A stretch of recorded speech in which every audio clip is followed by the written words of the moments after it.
Kalau ijazah asli itu diminta hakim, diminta pengadilan untuk ditunjukkan, saya siap untuk datang dan menunjukkan ijazah asli yang ada. Ya, tapi hakim yang meminta, pengadilan yang meminta. Oke lah ke pengadilan, lalu orang bertanya akan ada rekayasa enggak? Ya pasti akan ada rekayasa. Kalau diminta hakim, saya tunjukkan. Ya mudah-mudahan ini bentuk kepercayaan Pak Jokowi terhadap lembaga peradilan. Masalahnya mafia peradilan lagi on fire. Kalau saya punya perkara, saya bisa titip ke Kapolres. Kalau di kabupaten, tolong hakimnya Pak itu, Pak itu, Pak itu. Itu penyidiknya, nanti pasalnya ini yang dituduhkan, nanti jaksanya timnya ini, hakimnya ini, selesai, itu mafia. Sekarang ini kan para hakim juga tengah dalam sorotan, banyak sekali hakim yang ditangkap karena menerima suap, hakimnya yang ada yang nggak bakal bersikap independen. Ini saya kira dilema hukum kita itu. Karena hakim adalah teladan rakyat, kalau hakim nakal, yang lurus jadi sesat, yang sesat semakin banyak siasat. Hukum jangan cuma jadi hiasan di pojokan pengadilan. Negara ini nggak cuma butuh hakim yang pintar dan hafal pasal, tapi hakim yang jujur dan punya moral. Karena percuma hafal pasal kalau vonisnya tergantung amplop tebal. Pengadilan atau pasar, kok jualan pasal? Harga pasal bisa dinego, putusan bisa dapat promo, dan cashback tergantung besaran saldo. Hakimnya nggak tegas, advokatnya culas, korporasinya bebas, rakyatnya panas. Come on. Jangan sampai putusan pengadilan kayak promo voucher pulsa. Mau melanggar tapi tetap bebas? Cukup ketik rek spasi Pak Hakim spasi 60 miliar. Transfer sekarang juga. Keburu ketahuan. Pesanan hakim itu biasanya dipesan, Mas, orang yang berperkara. Saya minta hakim ini sudah dihubungi, ini sudah dikondisikan gitu. Lalu terbentuklah hakim yang sudah terkondisikan itu. Dulu ada orang yang membocorkan pola-pola seperti itu, di mana orang yang berperkara itu memesan hakim ke pengadilan, memesan penyidik ke polisi, memesan penuntut ke jaksa. Namanya Hakim Sahlan. Dia berbicara di depan forum internasional bahwa di Indonesia ada pola gitu. Habis itu dia pulang dipecat karena bercerita ini. Perkara itu dititip ke orang dalam, dipesan dulu hakimnya siapa besok. Kalau saya punya perkara, saya bisa titip ke Kapolres. Kalau di kabupaten, tolong hakimnya Pak itu, Pak itu, Pak itu. Itu penyidiknya, nanti pasalnya ini yang dituduhkan, nanti jaksanya timnya ini, hakimnya ini, selesai, itu mafia. Itu yang dulu diceritakan oleh Pak Sahlan di sebuah forum internasional ketika awal-awal reformasi gitu. Ya, dan polanya masih sama ini. Masih sama, tapi ini sudah ke tingkat Mahkamah Agung. Tapi kalau dipikir-pikir boleh juga pemikiran Pak Mahfud. Kan Pak Mahfud pernah jadi anak buah Pak Jokowi. Sementara itu pihak UGM bilang data Jokowi ada, arsip lengkap, tidak ada pemalsuan. Ijazah ada, data lengkap, tapi kenapa nggak ditunjukin aja? Biar nggak bikin orang curiga. Perkara ijazah satu orang bikin perdebatan panjang. Ngalahin misteri harta karun Paman Gober. Saya mempertimbangkan, karena ini sudah menjadi fitnah di mana-mana, pencemaran nama baik, saya mempertimbangkan untuk melaporkan ini, membawa ini ke ranah hukum. Nah, itu salah lagi itu secara ilmu pidana, karena ini bukan fitnah personal, ini soal administrasi bernegara. Itu intinya. Jadi semua kecurigaan itu bukan fitnah.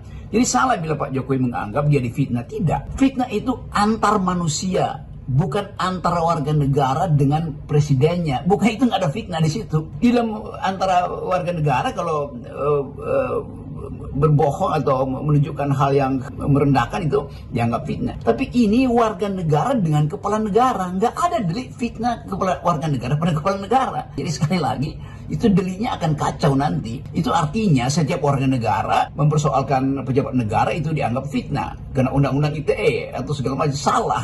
Fitnah itu adalah dendam pribadi antar orang, bukan antara warga negara dengan kepala negara. Hubungan warga negara dan kepala negara adalah hubungan pertanggungjawaban legitimasi. Begitu dalilnya tuh. Moral call itu harus ada di situ tuh. Jadi sekali lagi jangan sampai ini jadi soal Pak Jokowi melaporkan sebagai fitnah, lalu lawyer-lawyernya mencari cara supaya itu fitnah. Itu ngaco sebetulnya itu. Saya mau jadi saksi ahli di situ untuk menerangkan bahwa tidak ada fitnah antara warga negara dan kepala negara. Itu prinsipnya itu. Tidak ada kewajiban dari saya untuk menunjukkan itu kepada mereka.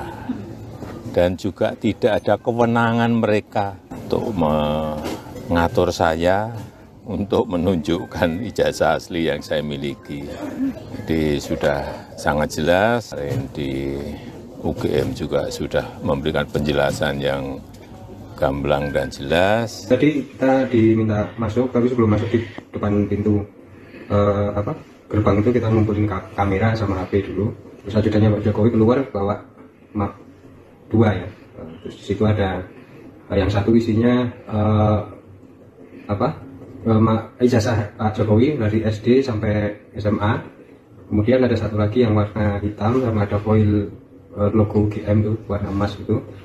Di situ isinya ijazah S1-nya Pak Jokowi dari Fakultas Kehutanan.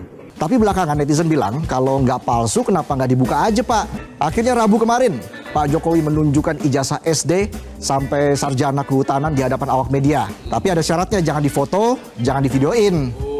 Setelah ijazahnya dipelototin awak media, Pak Jokowi juga dicecar soal kacamata di foto ijazah. Soalnya dari zaman nyalon wali kota sampai duduk manis di istana, nggak pernah tuh ada jejak kacamata nangkring di wajah beliau. Jawaban beliau santai. Pak Jokowi cerita kalau kacamatanya udah pecah, minus kecil, jadi nggak usah dipakai lagi.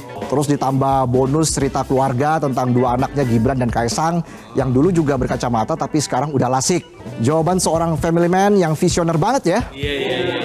Nggak cuma klarifikasi ijazah tapi cerita soal orang-orang di rumah. Kalau kata Pak Mahfud MD, UGM nggak usah ikut ribet soal ijazah Jokowi, kan UGM bukan yang memalsukan. Iya, kita tuh kemarin teman-teman waktu kita datang awal, kita tiba-tiba disuruh masuk sama Pas Pampres, kita disuruh masuk tanpa tas, kemudian tanpa HP, jadi kita cuma masuk pakai ID card aja. Kemudian waktu sampai di dalam, ternyata Pak Jokowi minta ketemu sama kita, katanya mau menunjukkan ijazah aslinya gitu, khususnya ke wartawan gitu. Waktu kita masuk, Pak Jokowi bercerita bahwa Pak Jokowi mengatakan bahwa beliau itu memiliki niat untuk menunjukkan ke kita ijazah aslinya itu semalam sebelumnya. Jadi sebelum menunjukkan, beliau bilang ke kita, jangan difoto ya, seperti itu. Ya buat apa dua diperlihatkan, ya sekaligus aja kan difoto kan. Kalau dia betul-betul otentik, difoto dengan kamera jadul pun akan dianggap otentik karena dipersilakan oleh Pak Jokowi untuk didokumentasikan tuh. Jadi justru dengan tidak didokumentasikan maka bertambah lagi kecurigaan publik. Kenapa Pak Jokowi hanya memperlihatkan ijazah itu? Bukankah ijazah itu bisa juga difoto untuk dianalisis secara lebih forensikal oleh Roy Suryo, oleh siapa segala macam itu yang ahli di situ kan. Jadi dengan cara itu kan selesai masalahnya. Tetapi Pak Jokowi bersikeras tidak mau melarang difoto, tetapi akan melaporkan pada akan ditempuh jalur hukum. Ya bagus juga.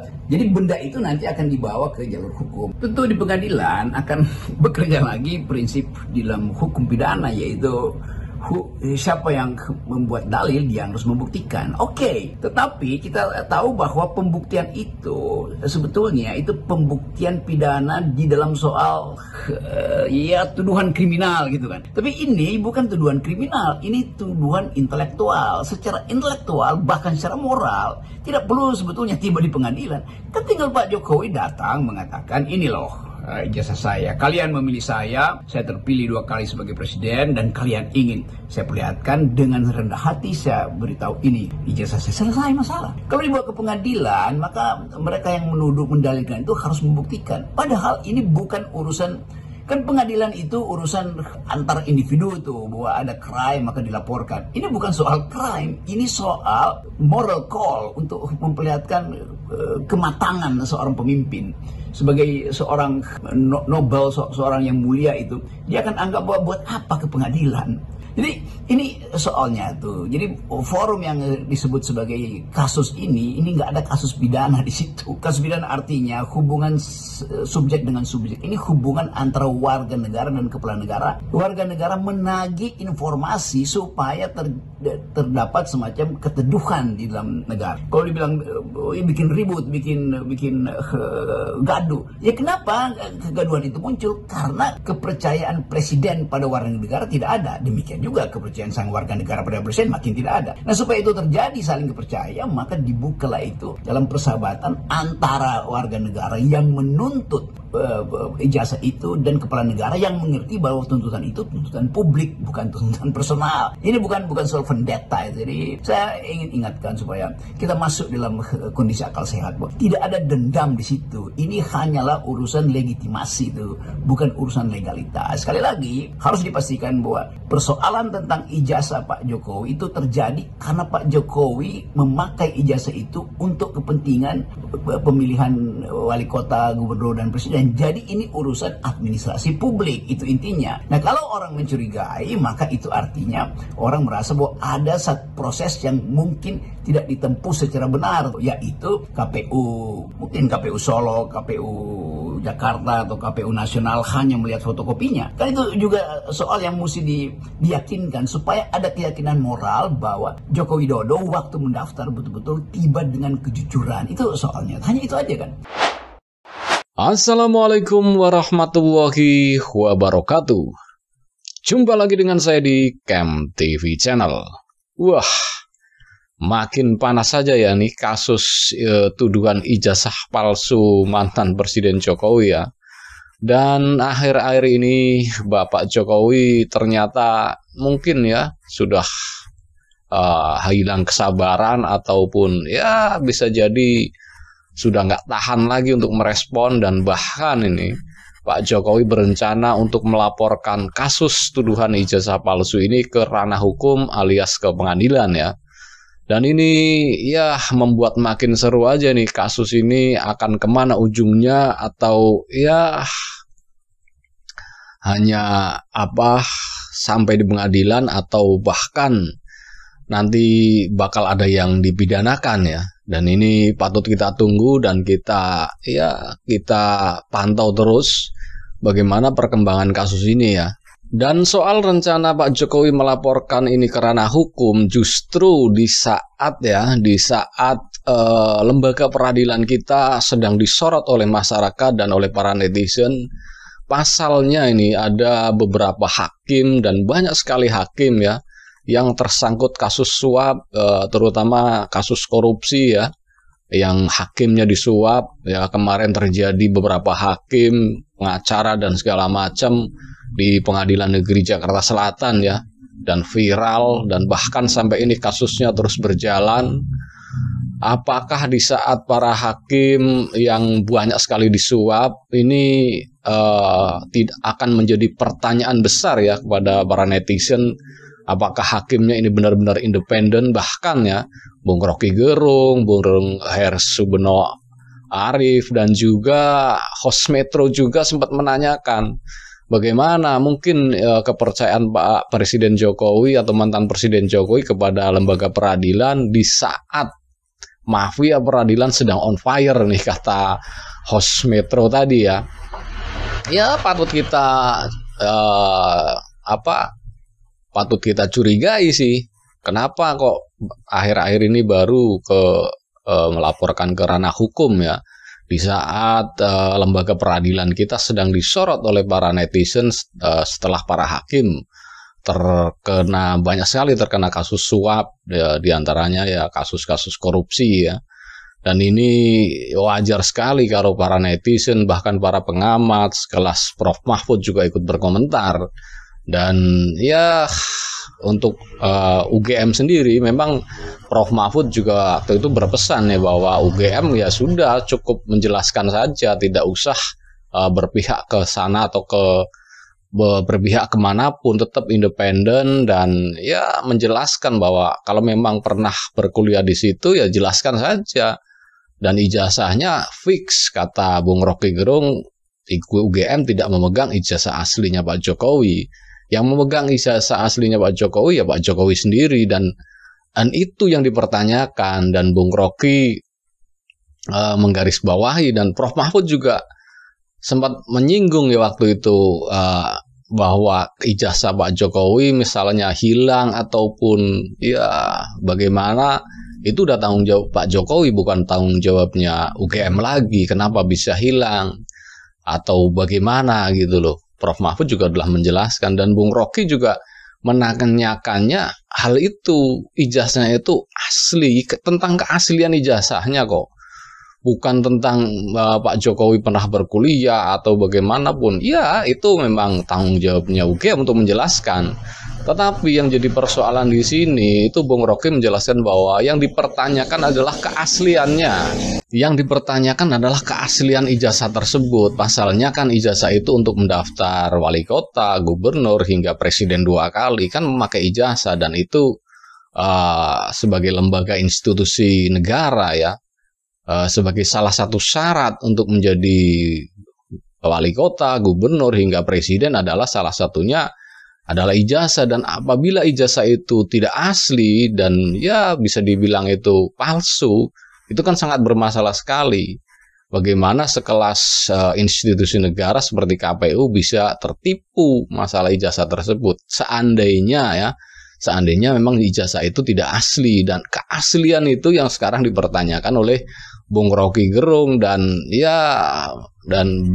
Bung Rismon dan Bung Roy Suryo, semua menanyakan keaslian ijazah itu. Satu lembar kertas ijazah yang khas yang dikeluarkan oleh universitas ataupun lembaga pendidikan, itu yang dipertanyakan itu keasliannya, bukan masalah yang lain-lain.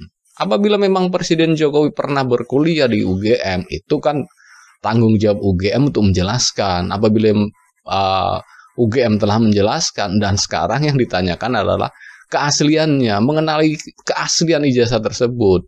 Dan itu yang ditanyakan oleh Bung Rocky. Apabila nanti Bung Rocky menjadi saksi ahli di pengadilan, itu yang bakal ditanyakan oleh Bung Rocky. Tentang keaslian, apakah benar kertas itu yang memang yang dikeluarkan oleh UGM, dan bisa dicek secara digital forensik, bisa diteliti oleh semua pihak ya. Kalau di pengadilan nanti kan kalau memang istilahnya ini fair-fairan atau hakim yang memang independen dan ingin menyelesaikan masalah ini, itu bisa diteliti secara digital forensik. Bahkan dari pihak yang menuduh juga bisa coba seperti apa apabila hakim memang benar-benar meminta untuk menunjukkan ijazah Pak Jokowi, bisa ditunjukkan dan itu bisa dicek secara digital forensik. Dan nanti di sini adu argumen, adu mekanik lah di sini akan terjadi, dan kita bisa saksikan bersama-sama siapa sebenarnya yang di sini yang sebenarnya yang salah atau yang benar salahnya, atau hasil atau tidaknya ijazah Presiden Jokowi. Di sini nanti di pengadilan inilah kalau memang ini jadi terusan ke pengadilan, dan kalau memang para hakimnya benar-benar independen, tidak seperti hakim-hakim yang di Jakarta Selatan yang masuk angin, yang kena suap. Mudah-mudahan hakimnya independen dan mampu menyelesaikan masalah ini. Kita tunggu nih ya. Kita tunggu, kita pantau terus perkembangan kasus ini. Apakah memang mantan Presiden Jokowi benar-benar ingin melaporkan ya. Dan kabarnya Bung Rismon sudah dilaporkan nih oleh pengacaranya dari Hercules ya. Yang katanya Bung Rismon Sianipar ini melecehkan ataupun menghina dalam tanda petik ya Bung Hercules, dan hingga akhirnya pengacaranya Bung Hercules juga nggak terima dan melaporkan. Tetapi ini kan kasusnya lain lagi, bukan soal ijazah palsu Pak Jokowi, tetapi yang lain lagi. Seperti kasus Gus Nur dan Bambang Tri kemarin, sama, itu juga yang dituduhkan tentang berita bohong, bukan soal ijazah palsunya gitu loh. Jadi melebar lagi, makin melebar ini, dan kita patut pantau terus, kita monitor bagaimana perkembangannya. Masalahnya kasus ini sudah bertahun-tahun ya, lebih dari 2 tahun ketika Pak Jokowi masih menjabat, dan sudah dipenjarakan 2 orang ya sebagai tersangka penyebaran berita bohong, melanggar undang-undang ITE ya. Dan ini kembali diungkit lagi setelah Dr. Rismon Sianipar kembali mengungkit hal itu. Dan yang bikin parah lagi adalah politisi PSI ini yang juga mengunggah katanya ijazah asli Pak Jokowi yang memakai kacamata. Dan kemarin tiba-tiba seorang wartawan dari Liputan 6 dan berbagai macam ya wartawan media online juga memberikan kesaksian ya, bahwa telah dipanggil oleh Presiden Jokowi untuk menyaksikan ijazahnya, tetapi tidak boleh difoto ataupun dipegang, hanya dilihat saja, dipelototi saja kata host Metro tadi ya. Dan setelah dipelototi, beliau bercerita bahwa ijazahnya memang memakai kacamata dan sempat adu argumen juga di situ kenapa dulu memakai kacamata, sekarang tidak pakai kacamata, dan dijelaskan juga oleh Presiden Jokowi bahwa katanya kacamatanya pecah dan sekarang nggak dipakai lagi karena minusnya sedikit. Dan ya bisa saja sih, alasan kan bisa dibuat ya. Tetapi kan kebenarannya kita nggak tahu. Masalahnya tidak ada bukti otentik, foto ataupun video pun tidak ada. Masalahnya dilarang. Jadi pertanyaannya, kalau memang itu benar, kenapa nggak boleh dipoto? Kenapa nggak boleh di video? Ya di foto, di video saja sih. Clear. Kalau memang seorang negarawan sejati, ya tinggal ditunjukkan, ya ini ijazah saya, silahkan kalau Anda kurang percaya, silahkan dicek secara digital forensik atau dicek bagaimanapun caranya dengan keahlian Anda semua, silahkan. Ini ijazah saya, ini yang mengeluarkan UGM, titik, clear di situ masalahnya. Tetapi kok seolah-olah sengaja diulur-ulur ya, dan berkesan seperti ya kayaknya kok sepertinya ya ingin dibawa ke ranah hukum dan mungkin akan berakhir di pengadilan ya. Dan mudah-mudahan kalau memang pengadilannya fair sih, mudah-mudahan ini bisa cepat selesai dan tidak menjadi polemik yang ya berkembang liar, asumsi-asumsi liar di masyarakat ya. Kalau dijelaskan secara rinci, secara total, secara belak-belakan kan enak sekali kita menontonnya, dan bahkan apabila memang itu benar ijazah Jokowi dan asli, itu kan sangat elegan dan sangat berwibawa sekali sebagai seorang mantan presiden ya, bahwa beliau benar-benar negarawan gitu. Itu yang patut kita tunggu, dan perkembangan apalagi nih ke depannya setelah Presiden Jokowi menyatakan ingin melaporkan ini ke ranah hukum dan lawyer-lawyernya sudah disiapkan, dan siapa saja nanti yang bakal dilaporkan, kita tunggu saja. Dan bagi Anda yang ingin berkomentar, silakan tulis komentar Anda di kolom komentar yang tersedia. Dan bagi Anda yang belum subscribe, silakan subscribe supaya dapat bonus tontonan video terbaru setiap harinya dari Camp TV Channel. Wassalamualaikum warahmatullahi wabarakatuh. Salam waras.